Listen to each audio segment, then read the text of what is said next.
The big finance ministry cleanup. More Babus forced to retire. Is Modi 2.0 removing the Sarkari deadwood? High-level bureaucracy shake-up. Will the jolt help? On left, right and centre this evening, Babus booted out. Time to take this beyond the finance ministry. Let me straight away ask that question of Ajay Dua, is the former secretary in the Ministry of Industry and Commerce. I also have Mr. Ram Prasad, he's a retired IRS officer. This is one ministry where I think a lot of IRS babus have been booted. How does this work? And Neerja Chaudhary continues to be with us. I'll begin with you, Mr. Ram Prasad. Yes, unprecedented, or was this something that continuously happens, using of the clause 56J? It is usually used to done previously by the government also. All government. But at this juncture, this has been done in the mass basis. Oh, interesting. Yes. So you're saying 15 today and 12 earlier is a mass sacking, and that too at the level of a commissioner and a joint commissioner. In the previous lower officers were used to sent out in under guise of 56J, but at present many head of the department, many would you think this is necessarily wrong? It cannot say that it is wrong. It is thinking of the government. But the person who is not working properly and indulge in bribe also, they should be shunted. Okay. And apart from this, the period of working and personal behavior and work to his nation should also be counted. Okay. Mr. Ajay Dua, where do you stand on this? I remember we were having this discussion earlier also, but now it seems that the government is resolute that it wants a finance ministry cleanup, maybe removing the deadwood. But do you think this can be extended across all other ministries? I wouldn't be surprised if it is. Probably it needs to be as well. What the government has acted upon so far is people who belong to what's called the central services.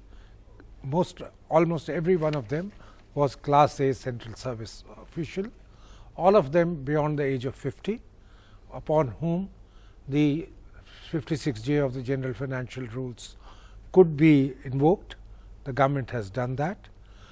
Against the officials of all India services, against other than central services, there are 3 all India services, namely the IAS, IPS, the police service, and the IFS, the Indian Forest Service, not the Foreign Service.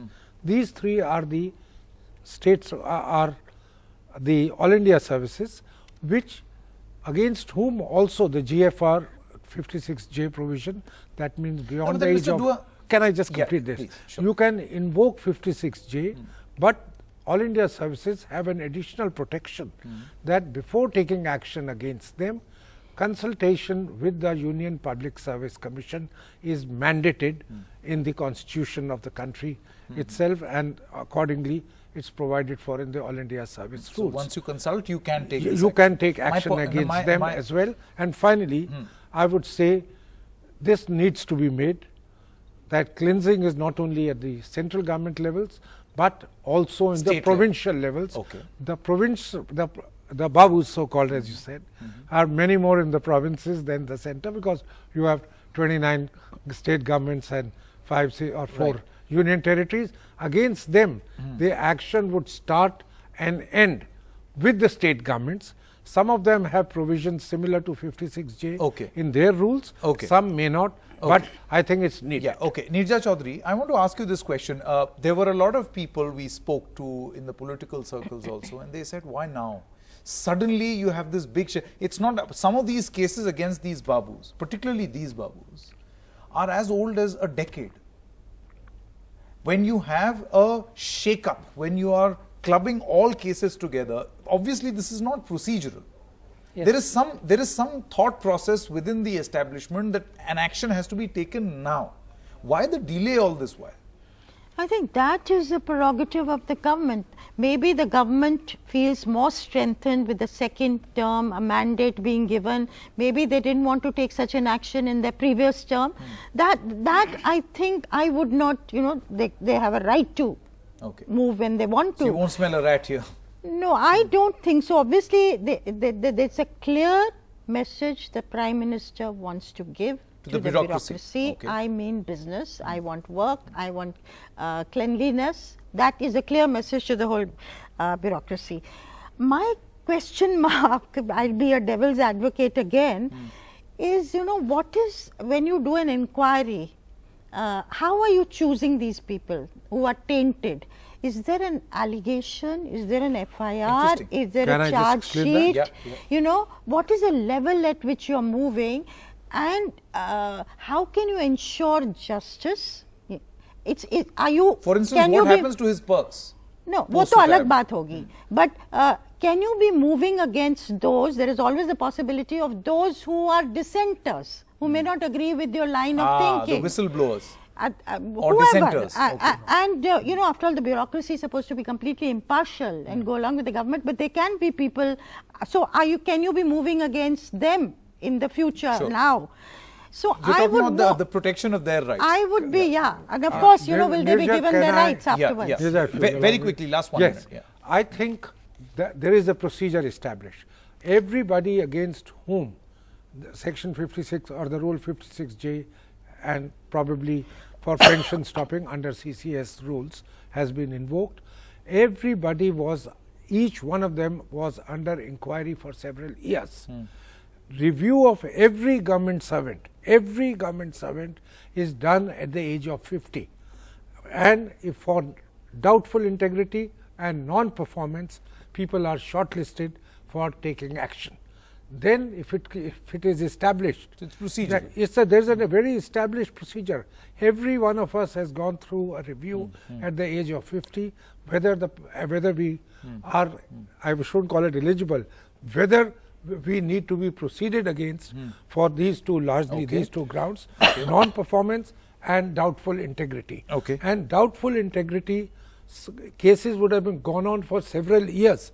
Only for some reason or the other, whether enough evidence wasn't forthcoming or there were court injunctions, etc., action could not be taken before the age of 50. But at the age of 50, you could invoke these. So that's the process. That's what 56J is all about. But Mr. Ramprasad, the point on dissenters, suppose if I dissent, right? I'm supposed to be impartial. I'm not supposed to be obliged to the political masters. And then if this action is taken, so do you think that there will be something to protect any such power? For instance, can any one of these people who have been sacked move court? They have already. 5 people who were sacked on the 12th or the 11th of June have already approached the court. Yes, there is a problem. They can move to court, but there are certain decisions has been made by the government which are not performing duty according to their wills. Unfortunately, they aimed and probably they are preparing some documents and kicked out. And as Mr. Dua says, that there is certain provision, and it should be first recommended by the Public Service Commission, who is appointing. So as long as proper procedure is followed, this shake-up is good for the bureaucracy. It keeps people on their toes, and there is legal provision for it. There is a structure in place, and everything is good for the public service. It is good for the public society it's good for the public service as well. Will this go beyond? I'm completely out of time, Mr. Dua. We'll perhaps debate this again. There'll be many opportunities. The rate at which it's I hope not on this subject. Thank you so much. Thank you so much for joining us. Will or should this shake-up go beyond the finance ministry? Perhaps the government is listening. Good night and goodbye.